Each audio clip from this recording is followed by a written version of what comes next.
Unsure of your dream? Study abroad destination? Clear your doubts. Videsh Consult. Call 9676502888.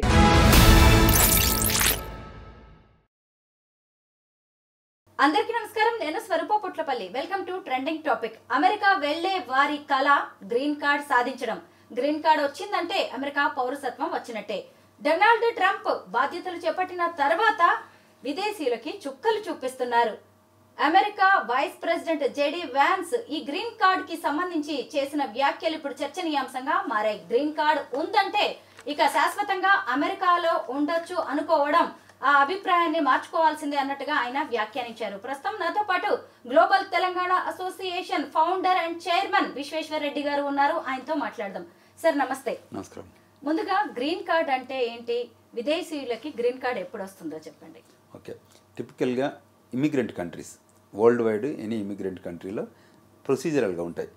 ఎట్లా ఉంటాయంటే employment work permits, తర్వాత educational visas, తర్వాత ఈ కంట్రీకి వేరియస్ డిప్లొమాటిక్ కానీ ఎక్స్చేంజింగ్ ఆఫ్ నాలెడ్జ్ కోసం కానీ వేరియస్ వీసా టైప్స్ ఉంటాయి. బట్ కొన్ని ఏదైతే వర్క్ పర్మిట్ ఇస్తారో అక్కడికి వెళ్ళాక వర్క్ చేస్తున్నప్పుడు దాన్ని టెంపరీ అంటారు. టెంపరీ తర్వాత వాళ్ళని పర్మనెంట్ చేయాలి. ఎవెన్చువల్గా పర్మనెంట్ చేస్తుంది. మనం ఇప్పుడు అమెరికాని తీసుకుంటే మన వాళ్ళు ఎక్కువ మెజారిటీ F1 వీసా మీద స్టూడెంట్కి వెళ్తారు. దాని తర్వాత వాళ్ళు మెల్లిగా they will convert into H1B. OPT time అయిపోయాక లాటరీలో H1 వస్తుంది. H1 6 years ఉన్న టైంలో they are eligible to apply for green card. ఇది ఎంప్లాయ్మెంట్ గ్రీన్ కార్డ్ అంటారు. ఎంప్లాయ్మెంట్ గ్రీన్ కార్డ్ కాకుండా America various types of green cards కూడా ఇస్తాయి. So temporary visas, permanent visas, green కార్డులోనే పర్మనెంట్ వీసాస్ అని కూడా అంటారు. సో అందులో ఫ్యామిలీ బేస్డ్ గ్రీన్ కార్డ్స్ ఉంటాయి. ఎగ్జాంపుల్, ఒక అమెరికన్ సిటిజన్ ఎవరినైనా పెళ్లి చేసుకుంటే, ఎనీబడి నాన్ యూఎస్ సిటిజన్ పెళ్లి చేసుకుంటే దాన్ని ఫ్యామిలీ బేస్డ్ గ్రీన్ కార్డ్ అంటారు. అది టిపికల్గా అమెరికాలో అడ్జస్ట్మెంట్ ఆఫ్ స్టేటస్ చేయవచ్చు, లేదంటే ఫారెన్ నేషనల్ అంటే వేరే కంట్రీలో వెళ్ళి పెళ్లి చేసుకొని వస్తే తీసుకురావడానికి దానికి కాన్సులర్ ప్రాసెస్ మెథడ్లో తీసుకొస్తారు. సో ఇక్కడ I-130 మ్యారేజ్ బేస్డ్ ఫైల్ చేసి, అంటే ఫ్యామిలీ ఏలియన్ రిలేటివ్ ఫైల్ చేసిన తర్వాత ఎవెన్చువల్గా నెక్స్ట్ అడ్జస్ట్మెంట్ ఆఫ్ స్టేటస్, కంట్రీలో ఉంటే అడ్జస్ట్మెంట్ ఆఫ్ స్టేటస్ చేస్తారు, కంట్రీ లేకపోతే బయట ఉంటే కాన్సులర్ ప్రాసెస్ రూపకంగా తీసుకొస్తారు. ఇండియాలో majority of the family based green కార్డులు ముంబై కాన్సులేట్ని వాడుతుంటారు. సో అందులో అదేవిధంగా ఎంప్లాయ్మెంట్ ఉంటుంది, అంటే మెజారిటీగా మన ఐటీ ప్రొఫెషనల్స్ అంతా ఎంప్లాయ్మెంట్ గ్రీన్ కార్డ్ వస్తుంది. సో H1 డ్యూరింగ్గా ఉన్నప్పుడు ఒక పర్మ్, అంటే అక్కడున్న టెక్నాలజీలో కానివ్వండి, వేరియస్ స్కిల్డ్ లేబర్ ఏరియాలో కానీ మాకు ఈ పీపుల్ లేరు, సో అందువల్ల మీరు అప్లై చేసుకోవచ్చు అని ఒక ఎలిజిబిలిటీ ఇస్తారు. సో మన వాళ్ళు టిపికల్ మనకి H1 కాబట్టి చెప్తే ఈజీగా అర్థమవుతుంది కాబట్టి, సో H1 వాళ్ళకి ఏం చేస్తారంటే ఒక పర్మ్ ప్రాసెస్ ఉంటుంది. అది ఒక 3 step ప్రాసెస్ గ్రీన్ కార్డ్ ఇవ్వడం అనేది. సో పర్మ్ అంటే అది డిపార్ట్మెంట్ ఆఫ్ లేబర్తోని ఒక ప్రొసీజరల్గా వాళ్ళ నోటిఫికేషన్ వేయించి అక్కడ అమెరికన్ ఎంప్లాయ్మెంటు ఈ పర్టికులర్ స్కిల్ ఏరియాలో, ఇప్పుడు జావా ప్రోగ్రామింగో ఇంకేదైనా ప్రోగ్రామింగ్స్ టెక్నాలజీ సైడ్ అక్కడ లేరు రిసోర్సెస్, ఈ పర్సనే తప్పకుండా మ్యాచ్ అవుతారు అని చెప్పేసి వాళ్ళ రిక్వైర్మెంట్కి, ఆ కంపెనీ రిక్వైర్మెంట్ మ్యాచ్ అవుతారని చెప్పి పర్మ్ త్రూ పర్మ్ సిస్టమ్ ద్వారా డిపార్ట్మెంట్ ఆఫ్ లేబర్ ద్వారా స్టెప్ 1 కంప్లీట్ చేస్తారు.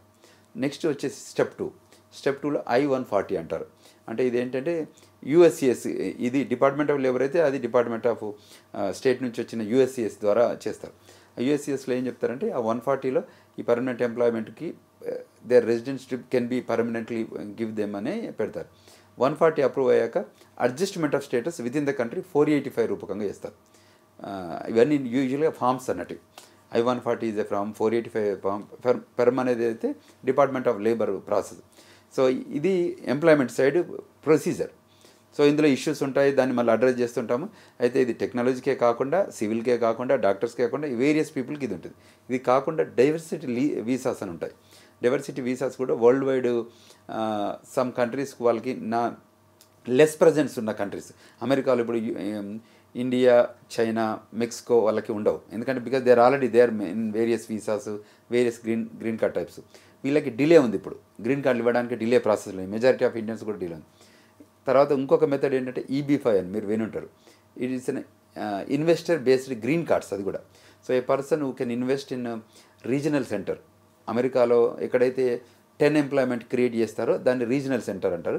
అక్కడ వెళ్ళి వాళ్ళు రీజనల్ సెంటర్లో ఇన్వెస్ట్ చేస్తే దాన్ని EB-5 కేటగిరీ కింద వాళ్ళకి ఫ్యామిలీకి మొత్తానికి గ్రీన్ కార్డ్ ఇస్తారు. దట్ ఈస్ ఆల్సో సమ్ ప్రొసీజరల్గా. సో వేరియస్ అంటే నేను అనేది అమెరికాకు వచ్చే వాళ్ళకి ఒక సిస్టమ్ అని కాదు. ఇప్పుడు ఇక్కడ నుంచి మన పూజారులు వస్తారు అక్కడికి, R1 వీసా మీద వస్తారు, రిలీజియస్ వీసా వచ్చి టెంపుల్లో పెర్ఫామ్ చేస్తారు కదా, వాళ్ళని కూడా మళ్ళీ ఎవెన్చువల్గా వాళ్ళకు కూడా గ్రీన్ కార్డులు ఇస్తారు. సో అంటే ఇది employment based green card, family based green card, తర్వాత ఈ diversity based green card and business based green card.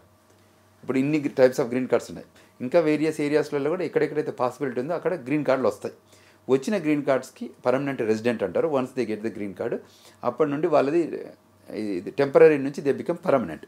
ఒకసారి గ్రీన్ కార్డు వచ్చాక మళ్ళీ 3 ఏళ్ళకి కానీ 5 ఏళ్ళకి కానీ వాళ్ళ డ్యూరేషన్ టైంతో బట్టి వాళ్ళకి they are eligible to apply naturalisation citizenship. ఇప్పుడు రెగ్యులర్గా బై బర్త్ సిటిజన్షిప్ వేరు, న్యాచురలైజేషన్ సిటిజన్షిప్ వేరు. సో ఈ ప్రొసీజర్గా మనం అప్లై చేస్తే దానికి ఒక 1 ఇయర్ అట్లా 8 months to 1 year వేరియస్ సిటీస్ని బట్టి, కొన్ని జియోగ్రఫికల్గా అమెరికాలోనే జియోగ్రఫికల్గా ఉండి service centre volume of the కేసెస్ని బట్టి కొందరికి 6 months రావచ్చు, కొందరికి 1 year రావచ్చు, కొందరికి 1.5 years రావచ్చు. ఈ ప్రాసెస్లో ఈ గ్రీన్ కార్డు టు సిటిజన్షిప్కి వచ్చే దానిలో they do number of background checks. ఎందుకంటే once they give the citizenship అది చాలా కాంప్లెక్స్ కాబట్టి ఇంటర్వ్యూయింగ్ ప్రాసెస్ ఉంటుంది సిటిజన్షిప్కి ఇచ్చే ముందు. దానికంటే ముందు ఎకనామిక్గా చెక్ చేస్తారు, ఫైనాన్షియల్గా చెక్ చేస్తారు, అదేవిధంగా క్రిమినల్ ఇంటెంట్ ఉందో చెక్ చేస్తారు. గ్రీన్ కార్డ్ టైంలో వాళ్ళకి ఇమిగ్రేషన్ ఇష్యూస్లో ఏమైనా ఉన్నాయో చెక్ చేస్తారు. వాళ్ళకి బ్లడ్ వర్క్ చేపిస్తారు, ఫింగర్ ప్రింటింగ్ చెక్ చేసుకుంటారు. ఇవన్నీ చేపించాక యూఎస్ సిటిజన్షిప్ ఇస్తారు. సో టిపికల్గా ఇట్స్ అ ప్రొసీజర్. H1 అయినా గ్రీన్ కార్డ్ అయినా న్యాచురలైజేషన్ సిటిజన్ అయినా కంట్రీ బయటికి వెళ్ళి లోపలికి వస్తుంటే వాళ్ళు ఇంటర్వ్యూ చేస్తారు. టిపికల్గా CBP ఆఫీసర్ అంటారు, customs and border protection officer. ఆ పోర్ట్ ఆఫ్ ఎంట్రీలో ఫ్లైట్ దిగేసి వచ్చేసరికి మనకి విండో ఉంటుంది కదా, విండో దగ్గర వాళ్ళని పిలిచి ఇంటర్వ్యూ అడుగుతారు. ఇంటర్వ్యూలో వాళ్ళకి ఏదైనా కన్సర్న్ ఉంది అని అనుకుంటే, అంటే వాళ్ళ క్వశ్చన్ అండ్ ఆన్సర్స్లో జెన్యున్గా ఉండి వాళ్ళకి బ్యాక్గ్రౌండ్ చెక్లో వాళ్ళు వ్యాలిడేట్ అయ్యి బాగుంది అనుకుంటే వాళ్ళని లోపలికి రాణిస్తారు. In case they observe something yellow or red in signals, then టిపికల్గా ఏం చేస్తారు, సెకండరీ ఇన్స్పెక్షన్కి తీసుకెళ్తారు. సెకండరీ ఇన్స్పెక్షన్కి తీసుకెళ్ళి వాళ్ళని ఇంకా మోర్ థరో చెక్స్ చేస్తారు. ఆ థరో చెక్స్లలో వాళ్ళ కంట్రీ ఇంట్రెస్ట్, అంటే national interest, terrorism, national security ఇంట్రెస్ట్లో వయలేషన్స్ ఉంటే, ఇమిగ్రేషన్ వయలేషన్స్ అని ఉంటే, ఎంప్లాయ్మెంట్ వయలేషన్స్ ఏదైనా ఉంటే, కంట్రీలో ఏమైనా క్రిమినల్ ఇంటెంట్ ఉంటే, then they will put them cancellations. అది H1 కానివ్వండి, F1 కానివ్వండి, గ్రీన్ కార్డ్ రిలేటెడ్ కానీ or anything if that related a items ఉన్నా కూడా ఒకవేళ వయలేషన్స్, బిగ్గర్ వయలేషన్స్ ఉంటేనే వాళ్ళని క్యాన్సిల్ చేస్తారు. ఒక ఇమ్మిగ్రెంట్ అమెరికాలో ఎన్ని ఇయర్స్ ఉంటే గ్రీన్ కార్డ్ వస్తుంది? గ్రీన్ కార్డ్ వల్ల బెనిఫిట్స్ ఏంటి? ఇప్పుడున్న కరెంట్ ట్రెండ్లో ఇప్పుడు చాలా ఏళ్ళు అయితే తప్ప ఇండియన్స్కి, మనం ఇండియన్ కాంటెక్స్లో ఆలోచిస్తే అది లాంగ్ టైం ఉంది. 10 ఏళ్ళు పట్టవచ్చు, 15 ఏళ్ళు పట్టవచ్చు. ఎందుకంటే వెయిట్ లిస్ట్ ఎక్కువ ఉంది. ఇప్పుడు మన పాతకాలంలో మనకి ఇక్కడ మనం డిస్ట్రిక్ట్ ఎంప్లాయ్మెంట్ ఆఫీస్లో ఎన్రోల్ చేసి వస్తే ఎలిజిబుల్ ఉన్నప్పుడు మనకి ఎంప్లాయ్మెంట్ లెటర్లు ఎట్లా వస్తాయో, ఇవాళ మనం ప్రయారిటీ డేట్లో రిజిస్టర్ అయి ఉంటే దేనికి ప్రయారిటీ డేట్ కరెంట్ అయినప్పుడు USCIS ఓపెన్ అప్ చేసి ఇస్తుంది. వన్స్ గ్రీన్ కార్డ్ వస్తే సెవరల్ అడ్వాంటేజెస్ ఉన్నాయి. ఎందుకంటే వరల్డ్ వైడ్ ట్రావెల్ చేయడానికి కొన్నిటికి వీసాలు లేకుండా, కొన్నిటికి వీసా అని అరైవల్ ఉండడం, తర్వాత green card, American green card based మీద చాలా కంట్రీస్లలో కూడా దే వెల్కమ్ బిగ్ టైం అన్నట్టు. అంటే టూరిజంకి వెళ్ళినా కానీ, ఎంప్లాయ్మెంట్ రూపకంగా వెళ్ళినా కానీ, విజిటింగ్ రూపకంగా వెళ్ళినా, తర్వాత స్టూడెంట్గా రూపకంగా వెళ్ళినా కానీ American green card they have lot of values. Some of the countries they don't ask visas, some of the countries వీసాలో ఆన్ అరైవల్ ఇస్తారు. ఈ వీసాస్ వచ్చాయి ఇప్పుడు అంతా, everything is e visas. So ఆ అడ్వాంటేజ్ ఉంటుంది. అమెరికాలో గ్రీన్ కార్డులో ఉన్న వ్యక్తి ఎవరైనా జాబ్ లూజ్ అయితే వాళ్ళకి ఏంటంటే గవర్నమెంట్ అన్ఎంప్లాయ్మెంట్ బెనిఫిట్ ఇస్తుంది. ఇది H1B వాళ్ళకు ఉండదు. సో గ్రీన్ కార్డ్ నుంచే వాళ్ళు the country own that individual, that beneficiary green card వచ్చాక. అంతకంటే ముందు వాళ్ళు నాన్ ఇమ్మిగ్రెంట్ ఏలియన్ అంటారు. ఇప్పుడు ఏమంటే ఇమ్మిగ్రెంట్ ఏలియన్స్ అంటారు. So they are permanent to the country. So welcome to that country అని చెప్పి వీళ్ళని బాగా టేక్ కేర్ చేస్తారు. జాబులు వెళ్ళినా కూడా మళ్ళీ వాళ్ళు ఏదైతే జాగ్రఫీ వేరు, వాషింగ్టన్ డీసీలో ఉన్నారా, కాలిఫోర్నియాలో ఉన్నారా, అట్లాంటాలో ఉన్నారా, లేకపోతే రూరల్లో ఉన్నారా, వాళ్ళ బేస్డ్ బట్టి వాళ్ళకు అమౌంట్ సెట్ చేస్తారు. వాళ్ళకి రెమ్యునరేషన్ వాళ్ళ శాలరీని బట్టి పర్ మంత్ ఇస్తారు. అది మళ్ళీ అది కూడా నెంబర్ ఆఫ్ మంత్స్ ఇస్తారు. అది దాన్ని రెన్యువల్ చెప్పవచ్చు మళ్ళీ. So that is an great advantage ఉంటుంది. అంటే ట్రావెల్ అడ్వాంటేజ్ ఉంది, ఎంప్లాయ్మెంట్ అడ్వాంటేజ్ ఉంటుంది, మనం కొద్దిగా హ్యాపీగా ఉండొచ్చు, అంటే స్ట్రెస్ ఉండదు. గ్రీన్ కార్డ్ హోల్డర్ అని చెప్పుకోవడానికి చాలా ప్రౌడ్గా ఫీల్ అవుతూ ఉంటారు కూడా.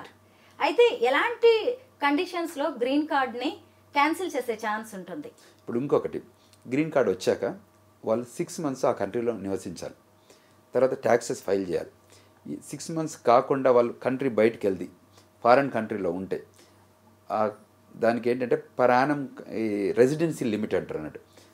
రెసిడెన్సీ కండిషన్స్ ఉంటాయి. రెసిడెన్సీ కండిషన్స్ వయలేట్ చేస్తే పోర్ట్ ఆఫ్ ఎంట్రీలో వచ్చేటప్పుడు క్వశ్చన్ ఇస్తారు, why you are there outside the country for more than 6 months. అక్కడ ఏదైనా కన్విన్సింగ్ ఆన్సర్ వచ్చిందనుకోండి, they let you inside the country. ఇది రిపీట్గా చేస్తున్నాం అనుకోండి, దెన్ అబ్జర్వ్ చేస్తాడు, మేము మీకు మా కంట్రీకి గ్రీన్ కార్డ్ ఇచ్చిన పర్పసే మీకు కంట్రీలో ఉండటానికి, పర్మనెంట్గా ఎంప్లాయ్మెంట్ చేయడానికి, and you make good life of it. తర్వాత you pay taxes, end of the day the taxes, because you are exemplary skilled worker, you are exemplary beneficiary to the country, benefit to job duties కానివ్వండి ఉంటుంది కాబట్టి మేము పిలిచాము. మళ్ళీ ఇది violation అవుతుంది, ఎందుకంటే మీరు if you are out of the country దీన్ని యూజ్ చేసుకుంటే అంటే మిస్యూజ్ చేస్తున్నట్టు అన్నట్టు. మిస్యూజ్ చేస్తే వాట్ ఈజ్ యువర్ ఇంట్రెస్ట్ అని పొలైట్గా అడుగుతారు. ఇది అక్కడ వాళ్ళు కన్విన్సింగ్ ఆన్సర్ రాలేదనుకోండి, so then they have right to cancel. So తర్వాత ఇంటెంట్ ఇస్తారు, ఫస్ట్ టైమే చేయరు, మెజారిటీ ఆఫ్ ద టైము వార్ని చేస్తారు. If you do this pattern అంటే ఇట్లా కంటిన్యూగా మీరు కంట్రీ బయట వెళ్ళి మోర్ దాన్ 6 months ఉండడం కానీ, తర్వాత ట్యాక్స్ పే చేయకుండా ఉండడం కానీ, ఇటువంటివి ఉంటే violation of immigration nationality act ఉంటే ఫస్ట్ టైంకు వార్ని చేస్తారు, don't do these kind of things and you know the value of the green card, you should respect the rules and regulations of that green card అని చెప్తారు. ఒకవేళ అయినా వినకపోతే దాని subsequent ఇంటర్వ్యూలలో దాన్ని they have right to cancel. అప్పుడు ఏమంటారంటే ఈ గ్రీన్ కార్డ్ ఎందుకు, నువ్వు వీసా అంటే ఇట్లా వచ్చిపోతున్నావు కాబట్టి you become as an merely a visitor, so take a B1 B2 visa తీసుకొని రమ్మని చెప్తారు. అంటే అంత మంచి గైడ్ చేస్తారు. ఇట్స్ నాట్ దట్ రావడంతో రూడ్గా I'm cancelling and you need to leave the country అని ఏం చెప్పరు. So majority of the time warn చేస్తారు.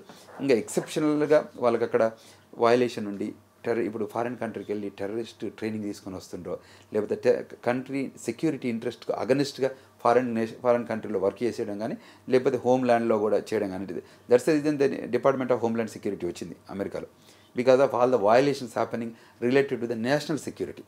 సో అక్కడ దే డోంట్ కాంప్రమైజ్ అన్నట్టు. ఇటువంటి సిచ్యువేషన్ వచ్చినప్పుడు they have a right to cancel the green card.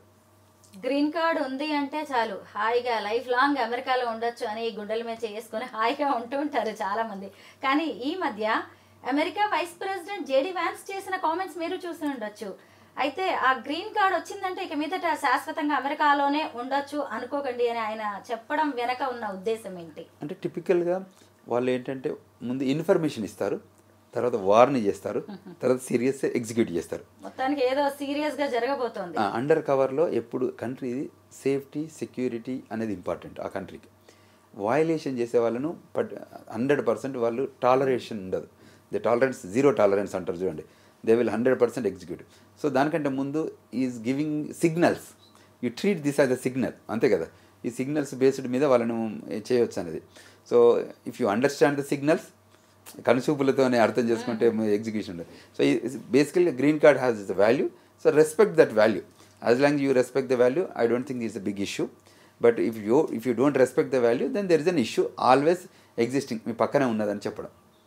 మీరు లాస్ట్ 25 years నుంచి అమెరికాలో ఉంటున్నారు. గ్రీన్ కార్డ్ కావచ్చు, లేదంటే అమెరికా పాలసీస్ ఎలా ఉంటాయి, అక్కడ గవర్నమెంట్ డెసిషన్స్ ఎలా ఉంటాయి అనేది మీకు బాగా తెలుసు. సరే, ఈ మధ్య ఒక న్యూస్ వచ్చింది, మీరు చూసే ఉంటారు. ఈ 2 days back green card holder కి ఘోర అవమానం. స్మిత్ అనే వ్యక్తిని చాలాసేపు అక్కడే ఉంచేసి గ్రీన్ కార్డ్ ఉన్నా కానీ బాగా ఇంటరాగేట్ చేశారు. అదొకటి. దాంతోపాటు ఇంకా ఎయిర్పోర్ట్లో ఖచ్చితంగా గ్రీన్ కార్డ్ని సబ్మిట్ చేయాల్సిందే, లేదు అంటే మాత్రం మళ్ళీ క్యాన్సిల్ చేసే ఛాన్స్ ఉంటుంది. ఇలా రకరకాల వార్తలు వస్తున్నాయి గ్రీన్ కార్డ్ బేస్డ్గా. ఇందులో నిజమెంత? ఒకటి అందులో ఎలా ఉంటుందంటే, గ్రీన్ కార్డ్లో ఒకటి గ్లోబల్ ఎంట్రీ అని కూడా ఉంటుంది. I'm green card holder, I'm not citizen of United States. So every 10 yearsకి గ్రీన్ కార్డ్ రెన్యువల్ చేసుకోవచ్చు. The green card every 10 years. తర్వాత ఈ మధ్య గ్లోబల్ ఎంట్రీ అని సెక్యూరిటీ అంటే బ్యాక్గ్రౌండ్ చెక్ చేసి సెక్యూరిటీ పీపుల్ అనుకుంటే వాళ్ళని in and out of the కంట్రీకి టూ మెనీ క్వశ్చన్స్ అడగకుండా, ఈవెన్ కార్డులు అడగకుండా గ్లోబల్ ఎంట్రీ అని ఒకటి కొత్తది వచ్చింది. దీని ఐఎమ్ ఎంటైటిల్ టు దట్, నేను applied it, I got the global entry. So port of ఎంట్రీలో నేను వెళ్ళేటప్పుడు మాకు ఈ గ్లోబల్ ఎంట్రీ ప్రోగ్రామ్ అనే దానికి వేరే లైన్ ఉంటుంది. F1కి నాన్ ఇమిగ్రెంట్ వాళ్ళు వేరే ఉంటుంది, పర్మనెంట్ రెసిడెంట్స్కి వేరే ఉంటుంది, సిటిజన్స్కి వేరే ఉంటుంది. ఈ గ్లోబల్ ఎంట్రీ వాళ్ళకు కూడా దీనికి ఎలిజిబుల్ అయ్యి అప్రూవ్ అయిన గ్లోబల్ ఎంట్రీ వాళ్ళకు కూడా ఉంటుంది. అక్కడికి వెళ్ళి మనల్ని ఒకటి కియాస్కో వస్తుంటాయి, ఇది దాంట్లో పోయి మనం ఫింగర్ ప్రింట్ పెడతాము, లేకపోతే ఐస్తోనే మెజారిటీ ఐస్తోనే టెస్ట్ చేస్తుంది. అది మ్యాచ్ అయితే దాన్ని గో అని చెప్తుంది. అక్కడ ఆఫీసర్ దగ్గరికి వెళ్తాం. అంతకుముందు పేపర్ ప్రింట్ చేశారు, ఇప్పుడు ఆ పేపర్ కూడా తీసేశారు, టోటల్ డిజిటలైజేషన్ అయిపోయింది. సో అక్కడికి ఇంకా ఏమొచ్చిందంటే ఈ మధ్య ఇంకో యాప్ వచ్చింది. యాప్లో మనమే ఫోటోలు తీసుకోవచ్చు. ఈవెన్ ఆ మెషిన్ కూడా యూజ్ చేయాల్సిన అవసరం లేదు. సో మనం ఫ్లైట్లో అక్కడ ల్యాండ్ అవడంతో ఇమీడియట్గా మనమే 4-5 పిక్చర్లు తీసుకొని ఆ ఫామ్ ఫిల్ చేసి సబ్మిట్ చేస్తే ఆ సిబిపి ఆఫీసర్ దగ్గర మనం వెళ్ళే లోపల ఆయనకు పాపప్ అవుతుంది. అడిగితే ఒక కపుల్ ఆఫ్ క్వశ్చన్స్ అడుగుతారు, అడిగి లోపలికి పంపిస్తారు, రమ్మంటారు. వాళ్ళకి ఏంటంటే టిపికల్గా మనం ఇక్కడ నుంచి ట్రావెల్ చేస్తూ suppose Hyderabad to Dubai to జేఎఫ్కి వెళ్తున్నాం అనుకోండి. దుబాయ్ నుంచి వెళ్తున్నప్పుడు ఏదైతే మన ఫ్లైట్ కంటెంట్ను అమెరికాకు రిసీవ్ చేసుకుంటారు, దాని బ్యాక్గ్రౌండ్ చెక్ చేస్తారు. పోర్ట్ ఆఫ్ ఎంట్రీకి వచ్చేసరికి వాళ్ళకి స్టేటస్ చెక్ చేసి పెట్టుకుంటారు. వీళ్ళు ఇందులో ఎవరైనా క్రిమినల్ ఇంటెంట్ ఉన్నారా, ఎవరైనా టెర్రరిజం యాక్టివిటీస్లో పార్టిసిపేట్ చేసి వచ్చారా, ఏదైతే అమెరికా బ్యాన్ చేసిన కంట్రీలతో అసోసియేషన్స్ ఉన్నాయా, రిలేషన్స్ ఉన్నాయా, ఫోన్లలో మాట్లాడుతున్నారా, అంటే కమ్యూనికేషన్ చేయగలుగుతున్నారా, ఏదైనా వరల్డ్ వైడ్ టెర్రరిస్ట్ ఆర్గనైజేషన్కి డబ్బులు ఇస్తున్నాడా, వేరియస్ రీజన్స్ మీద పట్టుకుంటారు. ఇన్ కేసు ప్రొటెస్ట్ చేశానా అంటే వాళ్ళ బెస్ట్ ఇంట్రెస్ట్ కంట్రీ సెక్యూరిటీ ఇంట్రెస్టా, లేకపోతే కంట్రీకి అగనెస్ట్గా వాళ్ళు ప్రొటెస్ట్ చేస్తున్నారా. అంటే డెమోక్రసీ పీస్ఫుల్ ఇంట్రెస్ట్ ఒపీనియనైజ్ చేయడంలో ప్రొటెస్ట్ చేయడం తప్పలేదు, కానీ కంట్రీ సెక్యూరిటీకి అగనెస్ట్ మనం ప్రొటెస్ట్ చేస్తున్నాం అనుకోండి, కంట్రీ ఎప్పుడు కూడా యాక్సెప్ట్ చేయదు America. They are very serious on that lines. అందులో వయలేషన్స్ ఎవరు చేసినా వాళ్ళకి ఏ ఇమిగ్రేషన్ స్టేటస్ ఉన్నా వెనకకు పంపించడం అనేది ఫైనల్. సో అక్కడ పంపించే క్రమంలో హ్యూమిలియేషన్స్ జరుగుతాయి, అది టిపికల్ ప్రాసెస్. దాన్ని మనం ఎగ్జాజరేషన్ చేసి చెప్పడమో లేకపోతే ఇంకో రకంగా జరగడం జరుగుతాయి. ఎందుకంటే సెకండరీ ఇన్స్పెక్షన్ చేసి తీసుకెళ్ళాక వాళ్ళు ఏం చేస్తారనేది వాళ్ళ ఇష్టం. మీకు ఎగ్జాంపుల్ చెప్తున్నాను, మొన్న ఏదైతే కంట్రీ వయలేషన్ చేశారో వాళ్ళని వాళ్ళ కంట్రీలో డ్రాప్ చేయడానికి అమెరికా బయలుదేరింది. సో కొలంబియా కంట్రీ ఏమంది, మేము మా కంట్రీ వస్తే మేము వెల్కమ్ చెప్పము అది అన్నారు. ఓకే, మీరు వెల్కమ్ చెప్పకపోతే మేము గ్వాంటానమో బేకి తీసుకెళ్తా అన్నారు. అంటే ద ఇంటెన్సిటీ మేమైతే ఉంచుకోము, మేము ఎక్కడ పంపాలో మాకు తెలుసు, మీరు తీసుకుంటే welcome, because they born in your country. So they have every right to go back to the home country. This is called home country advantage. So home కంట్రీకి వెళ్ళాలి. అది కాకుండా ఇంకా మీరు యాక్ట్ చేస్తా అంటే వీ నో ద రూల్స్ కదా. when we are organizing things, we know the rules, then we know how to execute the things. ఎవరి దేశం వాళ్ళకి వాళ్ళే వద్దు అంటే అమెరికా మాత్రం ఎందుకు ఉంచుకోవాలి? Correct. who violated, as long as who are having a good skilled labor ఉన్న వాళ్ళని అందరినీ వెల్కమ్ చెప్తున్నాం. కానీ when you violate, how can we keep it? వాళ్ళు నాన్ ఇమిగ్రెంట్ స్టేటస్లో ఉన్నారు. If they are permanent resident or green card holder or citizenship ఉన్న వాళ్ళంటే ఒక రకంగా ఆలోచిస్తారు. బట్ ఇక్కడ నాన్ ఇమిగ్రెంట్ ఇలియంట్ అక్కడ ఇల్లీగల్ ఉన్న వాళ్ళని మేము కంట్రీ ఎట్లా ఓన్ చేసుకుంటాం? We can't own it, we have to deport them. So the reporting ప్రాసెస్లో పంపిస్తే వెల్కమ్ చెప్పకపోతే they know where to keep these people. ఒకవైపు బర్త్ రైట్ సిటిజన్షిప్ క్యాన్సిలేషన్ విషయంలో డొనాల్డ్ ట్రంప్ సీరియస్ గా ఉన్నారు. ఇంకొక వైపు చూస్తే గ్రీన్ కార్డ్ కి సంబంధించి జేడీ వ్యాన్స్ వ్యాఖ్యలు చేస్తూ ఉన్నారు. అసలు ఏమనుకుంటున్నారు వీళ్ళు? అసలు విదేశీయుల విషయంలో వీళ్ళ ఉద్దేశాలు ఏంటంటారు? అంటే కంట్రీది ఇలా టిపికల్గా how you interpret immigration law we simplify basically we have a law office కాబట్టి వీ నో అండర్స్టాండింగ్ ఏంటంటే ఎక్కడైతే మీకు బెనిఫిట్స్ ఇస్తామో, ఎక్కడైతే మీరు వయలేట్ చేస్తారో దానికి రిపర్కేషన్ కూడా మీరే భరించాల్సి వస్తుంది. When you enjoy the freedom, when you enjoy the benefits, when you make mistakes you need to దానికి పెనాల్టీస్ కూడా పే చేయాల్సి వస్తుంది. Whether it is a financial penalty, whether it is immigration penalty, whether it is deportation penalty, whether it is criminal penalty, you get it కదా. So when you have a great credentials we respect them also. So ఇటువంటి violations జరిగితే మాత్రం country ఏం చేస్తుందంటే ఆ seriousness ఉంటుంది. So Trump కూడా ఏమంటున్నారంటే వాళ్ళకి స్కిల్ కావాలి. ఇప్పుడు మీకు గోల్డెన్ వీసా అని వస్తుంది, ట్రంప్ ఇస్తే ఇటువైపు అంటుండు, అటువైపు గోల్డెన్ వీసా ఇస్తా అంటుండు. అంటే our country need talented stem people. Globally immigration interest ఉండాలి, బిజినెస్ ఇంట్రెస్ట్ ఉండాలి. వాళ్ళు వచ్చి ఈ కంట్రీని ఫ్లరిష్ చేయాలి. అటువంటి వాళ్ళు మాకు కావాలి తప్ప మిగతా ఏమాత్రం క్రిమినల్ ఇంటెంట్ ఉన్న వాళ్ళు మా కంట్రీకి అక్కర్లేదు. ఎవరైనా పాస్ట్లో ఉన్నా, కరెంట్లో ఉన్నా, ఫ్యూచర్ ఉన్నా మీకు సిగ్నల్స్ ఇవ్వాలి కదా. మేము ఇంత స్ట్రిక్ట్ ఉంటాము, మీరు గ్రీన్ కార్డు ఉన్నా, వీసా ఉన్నా. ఇప్పుడు కొత్తగా డిపార్ట్మెంట్ ఆఫ్ స్టేట్ యూఎస్సిఎస్ నుంచి ఏమంటారంటే వీసా ఇష్యూ చేస్తే అది పర్మనెంట్ కాదు. మీకు ఇవాళ వీసా ఇష్యూ చేసి ఇంకా 3 ఏళ్ళు మీకు వీసా ఇచ్చింటే 3 ఏళ్ళ లోపల మిమ్మల్ని చెక్ చేయమని ఏం లేదు. మేము ఎవ్రీ టైం మిమ్మల్ని చెక్ చేసుకుంటూనే ఉంటాము. మీరు ఎక్కడెక్కడన్నా తిరుగుతూ వయలేషన్ చేస్తూ నేషనల్ సెక్యూరిటీకి అగనెస్ట్గా మీరు ప్రొటెస్ట్ చేస్తూ తర్వాత ఇదేంటి యూనివర్సిటీలో కానివ్వండి, లేకపోతే రోడ్ల మీద కానివ్వండి, వేరియస్ ఓపెన్ ప్లేస్లలో కానీ మీరు ఏదైనా చేస్తే ఈ వీసాకు రైట్లు లూజ్ అవుతారు, ఇన్అడ్మిజబుల్ అవుతారు, డిపోర్టేషన్ చేస్తారు. You need to remove your own ways of understanding admissibility లైన్లో అని చెప్తున్నారు క్లియర్. వీళ్ళిద్దరు కాదు, ఇంకా ఇది typical that language another 3 years ఉండబోతుంది. అమెరికా వెళ్ళి మన అమ్మాయిలు అబ్బాయిలు ఉద్యోగం చేస్తూ అక్కడి వాళ్ళని పెళ్లి చేసుకోవడం మనం సాధారణంగా చూస్తూనే ఉన్నాం. ఈ మధ్య కూడా ఒక మ్యారేజ్ జరిగింది సార్. ఒక తెలుగు అమ్మాయి ఒక అమెరికన్ని పెళ్లి చేసుకుంది. ఆ వీడియోకి వచ్చిన కామెంట్స్ కొంత సర్ప్రైజింగ్ గా అనిపించాయి. ఇది నిజమేనా అని కూడా అనిపించింది. ముఖ్యంగా ఈ సిటిజన్షిప్ కోసం, గ్రీన్ కార్డు కోసమే ఈమె పెళ్లి చేసుకుంది ఇతన్ని అనే కామెంట్స్ వచ్చాయి. ఇలాంటివి జరుగుతూ ఉంటాయా? అంటే సమ్ పర్సంటేజ్ ఉంటుంది. I cannot make comment and మీకు ఎవ్రీబడి ఈజ్ డూయింగ్ దట్. కానీ కొందరు లవ్ అండ్ అఫెక్షన్తో కనెక్ట్ అయ్యి పెళ్ళిళ్ళు చేసుకుంటారు. దాన్ని ఇంతకుముందు మీకు చెప్పాను, ఫ్యామిలీ బేస్డ్ గ్రీన్ కార్డ్. మీరు ఇప్పుడు F1 మీద వచ్చినా H1 మీద వచ్చినా కొంతమంది పిల్లలు ఒకవేళ నచ్చిండ్రు అనుకోండి, కాలేజీలోకి వెళ్తారు కదా, లేకపోతే బయట సోషల్ యాక్టివిటీస్లో వెళ్ళి ఎక్కడైనా కనెక్ట్ అయితే వాళ్ళు పెళ్ళి చేసుకుంటారు. అంటే లవ్ అండ్ అఫెక్షన్ అంటే నైస్ ట్రాక్. కొందరు ఏం చేస్తుంటారు, కొందరు డబ్బు కోసమనో దానికోసమో దీనికోసమనో కూడా గ్రీన్ కార్డులు తీసుకుంటారు. కాకపోతే దానికి ట్రబుల్ ఉంటుంది. దాన్ని we don't encourage. If there is a real value ఉండి అది లవ్ అండ్ అఫెక్షన్ ఉంటే మీరు తీసుకొని గ్రీన్ కార్డు చేయించుకోవచ్చు. యూఎస్ సిటిజన్షిప్ బేస్డ్ మీద వచ్చే గ్రీన్ కార్డులు కూడా between 6 to 9 months or 6 to 1 year లోపలే వస్తాయి. చాలా ఫాస్ట్గా వస్తాయి green card. So and with in the country adjustment of status చేయొచ్చు. కంట్రీ బయటకు వెళ్ళాల్సిన అవసరం లేదు, కాన్సులేట్ ప్రాసెసింగ్ చేయాల్సిన అవసరం లేదు, వీసా అటెండ్ కూడా అవసరం లేదు. గ్రీన్ కార్డ్ డైరెక్ట్ ఇంటికే వస్తుంది. అమెరికాలో ఉంటాయి. ఇప్పుడు F1 స్టూడెంట్ అమ్మాయి ఉందనుకోండి, అమెరికా అబ్బాయి పెళ్లి చేసుకున్నాడు అనుకోండి, కంట్రీ లోపలనే మేము ఇప్పుడు మన వాళ్ళు సీనియర్లు వెళ్ళిన పిల్లలు అబ్బాయిలు యూఎస్ సిటిజన్లు ఉన్నారు కదా, ఇప్పుడు ఇండియా నుంచి కొత్తగా వచ్చిన అమ్మాయిలు ఉన్న వాళ్ళకి కూడా మేము ఇమిగ్రేషన్ చేస్తాం మన ఆఫీస్ నుంచి. సో దాన్ని మ్యారేజ్ బేస్డ్ గ్రీన్ కార్డ్ అంటారు. సో విత్ ఇన్ ద కంట్రీలోనే F1 వీసా నుంచి the change of status or the adjustment of status will happen and they issue a green card. కాకపోతే they organise an interview before they issue the green card.